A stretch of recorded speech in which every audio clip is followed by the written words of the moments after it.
आज की इस वीडियो में हम बात करेंगे इलेक्ट्रिक ट्रेन में कौन सी मोटर का इस्तेमाल किया जाता है। ये सवाल अक्सर आपके मन में आता होगा जब भी हम ट्रेन को देखते हैं या ट्रेन में यात्रा करते हैं। आखिर इस ट्रेन में कौन सी मोटर लगी होती है? इसका सवाल वैसे तो बहुत ही सिंपल है, तो इसको जानने के लिए हमारे वीडियो को शुरू से लेकर लास्ट तक देखते रहिए। तो चलिए ज्यादा देर न करते हुए शुरू करते हैं इस वीडियो को। अगर बात की जाए पुराने समय की, तो जब शुरुआत में इलेक्ट्रिक ट्रेन की शुरुआत हुई थी तब उनमें डीसी सीरीज मोटर का इस्तेमाल किया जाता था, क्योंकि उस समय पे डीसी सीरीज मोटर ही एक ऐसी मोटर थी जिसकी स्पीड को बड़ी आसानी से कंट्रोल किया जा सकता था। और अगर आज भी आप कहीं इस सवाल के जवाब को जानने की कोशिश करेंगे तो ज्यादातर जगहों पे आपको यही जवाब मिलेगा कि इलेक्ट्रिक ट्रेन में डीसी सीरीज मोटर का ही इस्तेमाल किया जाता है। लेकिन जैसे जैसे समय के साथ टेक्नोलॉजी में बदलाव हुआ और जब मॉडर्न इलेक्ट्रॉनिक्स ने वीएफडी जैसे कंट्रोलिंग डिवाइस का आविष्कार किया, तो इस आविष्कार के साथ ही ट्रेनों में 3 फेज इंडक्शन मोटर का इस्तेमाल भी शुरू हो गया, क्योंकि वीएफडी के साथ 3 फेज इंडक्शन मोटर को इस्तेमाल करना बहुत ही आसान था। साथ ही जो भी 3 फेज इंडक्शन मोटर होती है उनको मेंटेन करना डीसी मोटर के मुकाबले बहुत ही आसान और सस्ता पड़ता है, जिसमें ज्यादा पैसे खर्चने नहीं पड़ते। साथ ही इनकी एफिशिएंसी भी 90 से 95% के आसपास होती है, जिसके कारण ये बिजली की भी बहुत कम खपत करती हैं और वहाँ पे भी पैसे की बचत होती है।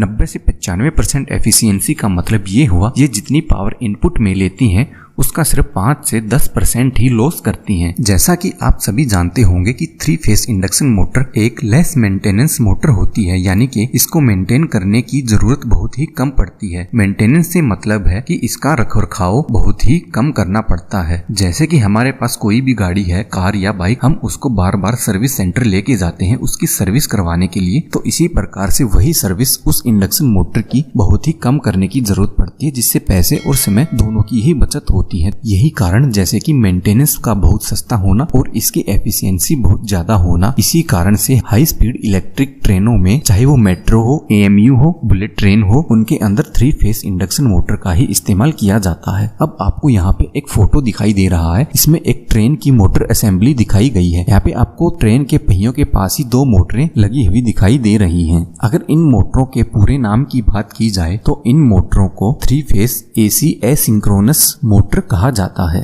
और अगर एक कोच की बात की जाए तो एक कोच में ऐसी 4 मोटरों का इस्तेमाल किया जाता है। तो उम्मीद है आपको ये जानकारी पसंद आई होगी। पसंद आई है तो आप हमारे चैनल को सब्सक्राइब कर सकते हैं, वीडियो को लाइक कर सकते हैं, साथ ही आप इसको अपने दोस्तों के साथ भी शेयर कर सकते हैं।